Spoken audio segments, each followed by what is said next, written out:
قرآن مجید کا دوسرا سورہ، آیت نمبر 125، 14واں رکوع۔ بڑا مزیدار موضوع، توجہ آپ فرمائیں۔ کل آپ نے سنا تھا خانہ کعبہ کیسے بنا۔ جتنا میرے پاس باب مدینۃ العلم کے در سے ملی ہوئی خیرات علم جو تھا وہ میں نے عرض کیا تھا۔ آج بھی اللہ کے گھر کی باتیں ہیں، توجہ فرمائیں۔ انشاءاللہ زیارات کا سلسلہ یہیں پہ شروع ہوگا، توجہ فرمائیں۔ اچھا جی، کل بنائی تھی نییں، وہ جو پتھر 5 آئے تھے پہاڑوں کے، پھر جنت کے 4 یاقوت آئے، نییں کل تک بن گئی تھیں۔ اب اوپر جو ہے وہ دیواریں کھڑی کرنی ہیں، وہ توجہ فرمائیں۔ لو جی، نیوں کے بعد دیواریں ہوتی ہیں، پھر چھت ہوتی ہے۔ آج کے سبق میں وہ ذکر ہے۔ اللہ فرما رہا ہے، کل فرمایا تھا وَإِذْ، اور جب جعلنا ہم نے بنوایا البیتا اپنا خاص گھر، مثابتاً وہ جو میرا گھر ہے وہ اجتماع کی جگہ ہے، کن کے لیے؟ للناس، لوگوں کے لیے۔ اجتماع کی جمع ہے لوگوں کے لیے، وَأَمْنًا، اور وہاں امن ہی امن ہے۔ وَاتَّخِذُوا، اور تم لوگوں بناؤ، مِن مقام ابراہیم مصلی، اس جگہ کو جائے نماز جہاں پہ حضرت ابراہیم علیہ السلام کھڑے ہوئے تھے۔ وَعَهِدْنَا، پھر ہم نے وعدہ کیا تھا، إِلَىٰ ابراہیم، حضرت ابراہیم سے، وَإِسماعیل، حضرت اسماعیل سے، أَن طَهِّرَ، کہ تم ضرور پاک رکھو، بیتیا، میرا گھر، للطائفین، طواف کرنے والوں کے لیے، والعاکفین، اعتکاف کرنے والوں کے لیے، والرکع، رکوع کرنے والوں کے لیے، اور السجود، سجدہ کرنے والوں کے لیے۔ لو جی آگے سنیے گا۔ اب اللہ فرما رہا ہے وَإِذْ، اور جب، قالا کہا، ابراہیم علیہ السلام نے، ربی، اے میرے پالنے والے، اجعل، تو بنا، ہاذا، بالادہ، اس شہر کے لیے، آمنا، امن ہی امن۔ سبحان اللہ، سبحان اللہ۔ گھر تیرا میں نے نییں رکھ دی ہیں، تعمیر اب کرنی ہے۔ پہلی دعا یہ ہے، لفظوں پہ کھب جائیں، وَإِذْ، اور جب، قالا، فرمایا، ابراہیم، حضرت ابراہیم علیہ السلام نے، ربی، اے میرے رب، اجعل، تو بنا، ہاذا، بالادہ، اس شہر کو، آمنا، امن والا۔ آگے فرمائے ورزق،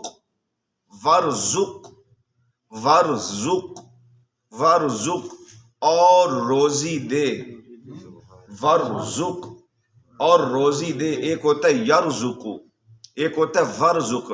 یرزق ہے فعل مضارع، فعل مضارع کا معنی ہوتا ہے وہ رازق ہے اور رازق رہے گا، جس کو جتنا دے جیسا دے اللہ کی مرضی ہے۔ لیکن یہ جو ورزق ہے نا، یہ امر ہے۔ امر کا معنی ہوتا ہے التجا کرنا۔ اگر امر کا معنی اللہ کی طرف سے ہو تو حکم کرنا، اگر امر کا معنی مخلوق کی طرف سے اللہ کی طرف ہو تو ہوتا ہے التجا کرنا۔ تو عرض کریں، نمبر 1 امن والا بنا، ورزق، جب توجہ نہیں ہوگی میں لفظ آگے نہیں گزروں گا۔ ورزق، اور تو روزی دے، التجا ہو رہی ہے، تو روزی دے، اہلہو، میرے اس شہر کے اندر رہنے والوں، سبحان اللہ۔ ورزق، میں نے کل کہا تھا کہ نبی کی کوئی دعا رد نہیں ہوتی۔ ورزق، آپ کہتے ہیں بے موسم پھل مکے میں ملتے ہیں، وہ کیسے نہ ملے، خلیل اللہ کی دعا ہے۔ سبحان اللہ۔ ورزق، تو عطا کر۔ اب یہ التجا ہے تو التجا تو پوری ہوگی۔ ورزق، تو روزی دے، اہلہو، اس کے اندر رہنے والوں کو۔ سعودی امیر کیوں ہے؟ یہ دعائے خلیل اللہ ہے۔ سبحان اللہ۔ دوسرا، موسم کے لحاظ سے، کاروبار کے لحاظ سے ہمارا پاکستان بھی کسی سے پیچھے نہیں ہے، بالکل لیکن کیوں لوگ بھاگ بھاگ کے وہاں جاتے ہیں؟ کیوں پیسہ وہاں پہ زیادہ ہے؟ کیوں پھل وہاں پہ زیادہ ہیں؟ فرمایا کہ ورزق، وہ التجائے خلیل تھی، اہلہ، جو انہوں نے اپنے مکہ میں اپنے گھر میں رہنے والوں کے لیے کی تھی۔ سبحان اللہ ورزق، تو روزی دے، اہلہ، اس میں رہنے والوں کے لیے۔ پھر فرمایا من الثمرات، دوسری دعا یہ اللہ من الثمرات، ان کے پھلوں کے اندر بھی برکتیں عطا فرما۔ سبحان اللہ جس طرح کا بھی میوہ پھل پوری دنیا میں آپ کو اگر نہیں ملے گا تو وہاں پہ مل جائے گا، وہاں پہ مل جائے گا۔ کیوں ملے گا؟ من الثمرات، اس کے اندر بھی برکتیں دے۔ یہ دعائے خلیل تھی۔ تو معلوم ہوا کہ دعاؤں سے بڑا کام بنتا ہے اگر کوئی دعا کرنے والا ہو۔ حضور کی حدیث ہے دعائیں تقدیر بدل دیتی ہیں۔ یہ جنگل تھا، سنسان بیابان ویرانہ تھا، تو یہ خانہ کعبہ بھی آباد ہوا ہے تو ان نفوس قدسیہ کی وجہ سے آباد ہوا ہے۔ تو پھر فرمایا برکتیں دے رزق میں بھی اور ان کے پھلوں میں بھی۔ آگے فرمایا من آمن باللہ، من آمنا منہم، فرمایا ان کو دینا باللہ، جو اللہ پر ایمان لائے، والیوم الآخر، اور جو قیامت کے دن پر ایمان لائے۔ قال، اللہ نے فرمایا ومن کفر، اور جس نے کفر کیا، فأمتعہ، وہ نفع تو اس کو بھی دے گا، قلیلاً، تھوڑا، ثم ادترہ، لیکن اس کا جو وہ صلہ ہوگا وہ صرف دنیاوی ہوگا۔ کافر کا آخرت میں کوئی حصہ نہیں ہے۔ ہاں ایک حصہ ہے، کیا؟ الی عذاب النار، ان کے لیے دوزخ کا عذاب ہے۔ وبئس المصیر، اور وہ بہت بری جگہ ہے لوٹنے کی۔ اچھا جی، اس سبق کے اندر پہلی بات تو یہ ذہن کے اندر رکھیں آپ کہ حضرت ابراہیم خلیل اللہ علی نبینا علیہ السلام نے عرض کیا اللہ یہ جو خشک شہر ہے، قحط والا شہر ہے، اللہ اس خشک شہر کو ہرا بھرا بنا دے، جہاں پہ آتا کوئی نہیں ہے اللہ یہاں پہ رونقیں لگا دے، جو ویرانہ ہے اللہ اس کو رونق گاہ بنا دے۔ تو پھر اللہ نے لفظ بیان فرمائے کہ مثابۃ للناس، ہم اس طرح لوگوں کو جمع کریں گے جو آ جائے گا پھر جانے کو دل ہی نہیں کرے گا۔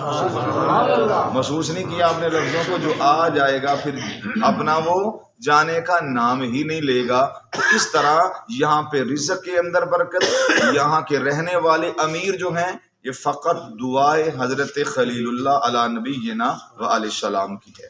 لو جی برکتیں بھی آ گئیں، لو جی رزق بھی ان کا بڑھا دیا، اور آگے پھر اللہ نے دوسرا آرڈر دیا، فرمایا وَإِذْ، ہم نے تیری دعا قبول کی، وَإِذْ، اور جب یرفعُ، اٹھاتے تھے، ابراہیم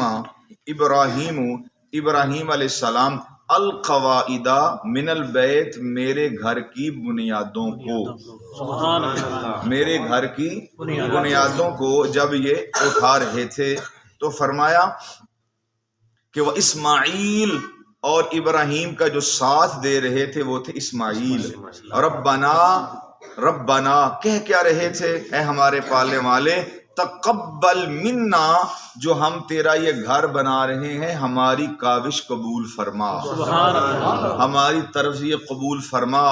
فرمایا انکا، بے شک تو ہی ہے، انت السمیع العلیم، اللہ سننے والا بھی تو ہی ہے اور دیکھنے جاننے والا بھی تو ہی ہے۔ لو جی ذرا اب آئیں، حضرت ابراہیم علی نبینا علیہ السلام نے نمرود کے ہاتھوں جب اللہ نے آپ کو نجات دی، سنیے کہانی، نجات دی، تو آپ پھر شہر بابل سے حران کی طرف چلے گئے۔ حران، وہاں پہ آپ کے چاچا جی رہتے تھے جس کا نام تھا ہاران۔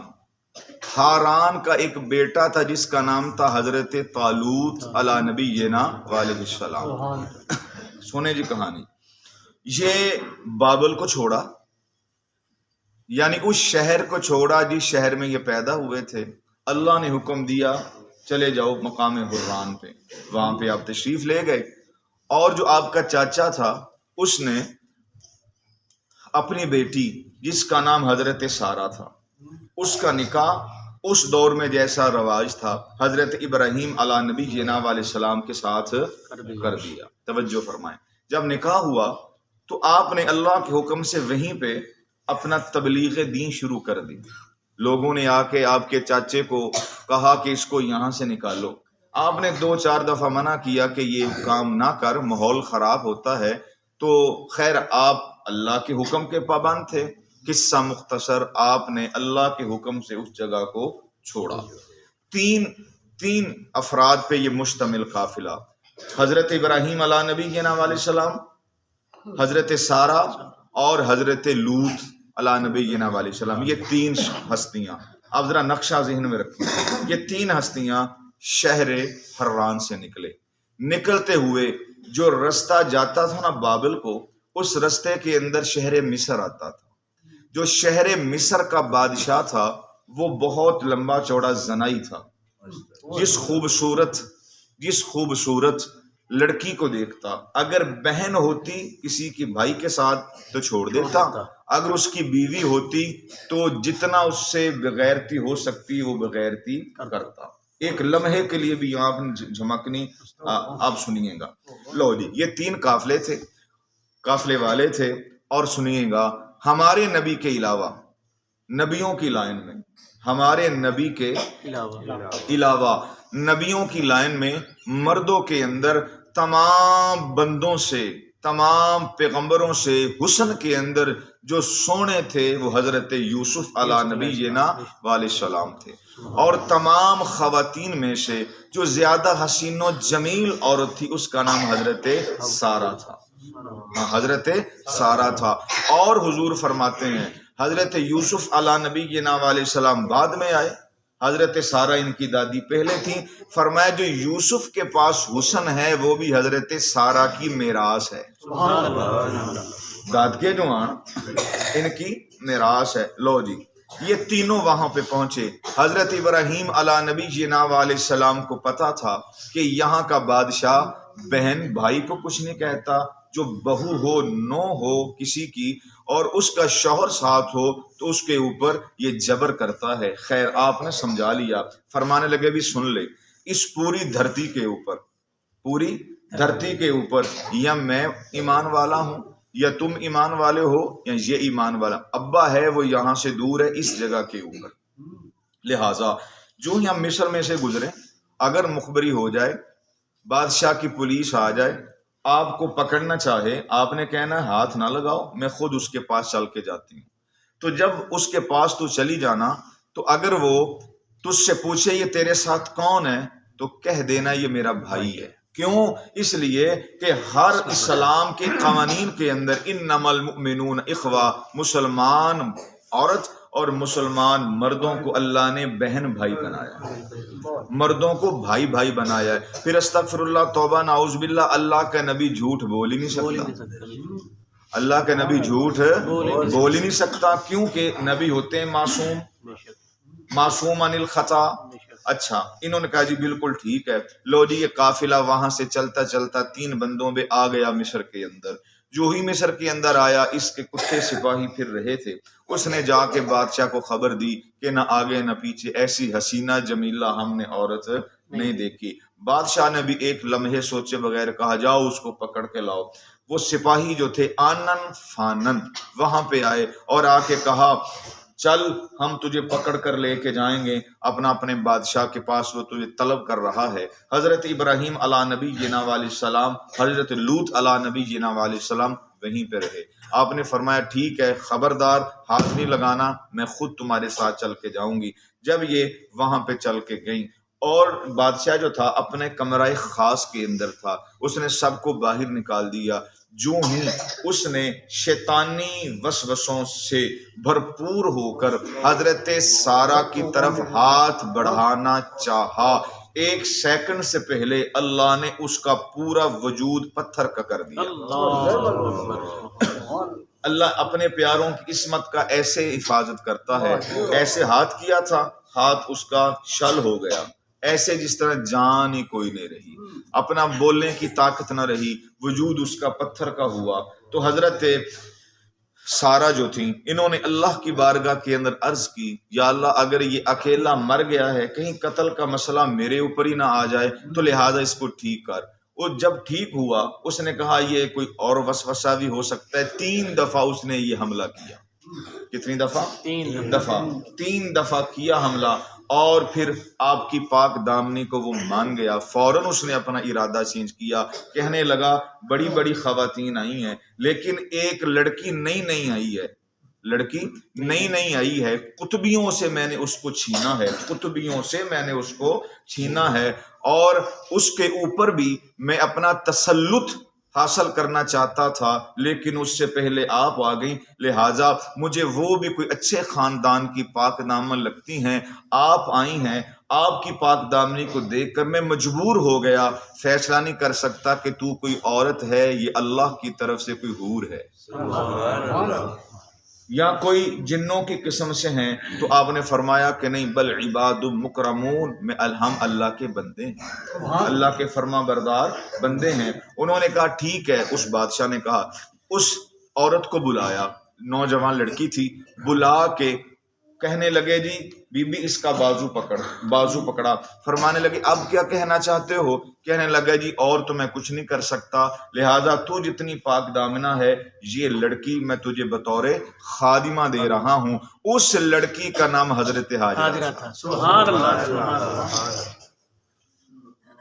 اللہ، ٹھیک ہے جی، اس کا نام حضرت حاجرہ تھا۔ اب دیکھیے کہانی، وہاں پہ پہنچیے ان علاقے میں، اس کا نام حضرت حاجرہ تھا۔ حضرت حاجرہ کا بازو پکڑا، جوان خوبصورت، لے کے حضرت سارہ نے لے کے آگئی حضرت ابراہیم علی نبینا و علیہ السلام کے پاس۔ جب وہاں پہ آ گئیں تو حضرت ابراہیم علی نبینا و علیہ السلام نے پوچھا یہ کون ہے؟ تو آگے بتایا گیا کہ یہ ایسا سارا معاملہ ہوا۔ آگے 3 بندے تھے، اب کتنے بن گئے؟ 4۔ حضرت ابراہیم علی نبینا علیہ السلام، حضرت لوط علی نبینا علیہ السلام، حضرت سارہ اور حضرت حاجرہ۔ لو جی انہوں نے مصر کو چھوڑا، مصر کو چھوڑ کر چلتے یہ آگے شہر بابل میں۔ جب شہر بابل کے اندر آئے، اللہ کی شان، حضرت ابراہیم علی نبینا علیہ السلام کی 100 سال کے لگ بھگ عمر ہو گئی، لیکن اولاد حضرت سارہ کے کوئی نہیں تھی۔ ایک دن خود ہی کہا میں یہ چاہتی ہوں کہ آپ اس حاجرہ سے نکاح فرما لیں۔ فرمایا تیری اجازت ہے؟ اجازت ہے۔ آپ نے حضرت سارہ کے کہنے پہ حضرت حاجرہ سے نکاح کر لیا۔ جو ہی نکاح کیا، پھر اللہ کی شان، اللہ نے اپنے گھر کو بسانا تھا، اللہ نے اپنے گھر کو بسانا تھا، اللہ نے دنیا والوں کو اپنی قدرت کا نظارہ کروانا تھا۔ پچھلی عمر کے اندر پھر اللہ نے چاند سے بڑھ کے خوبصورت، جس کو ڈگریاں اللہ نے پیدا ہوتے ہی عطا کر دی، حضرت ابراہیم علی نبی جینا علیہ السلام خوشخبری بھی سنا دی۔ فرمایا جو تو دعاؤں کے اندر مانگتا نا، اسماعیل، عبرانی زبان، اسماع، سن لی اللہ نے، اسماعیل جو اللہ نے تجھے عطا کیا، اب اس کا نام رکھ اسماعیل۔ سبحان اللہ، بیٹا آ گیا حضرت حاجرہ کی گود کے اندر۔ دیکھیے گا، ایک لمحے کے لیے میں الحمد نہیں رکوں گا، ایسے ہی آپ کو سناؤں گا کہ جب بیٹا آ گیا، آپ کو پتہ ہے کہ جو بی بی اولاد والی ہو اس کی قدر و قیمت گھر کے اندر زیادہ ہوتی ہے۔ تو جب بیٹا آیا، حضرت ابراہیم علی نبی جینا علیہ السلام کی توجہ پھر زیادہ ہوگی حضرت حاجرہ کی طرف۔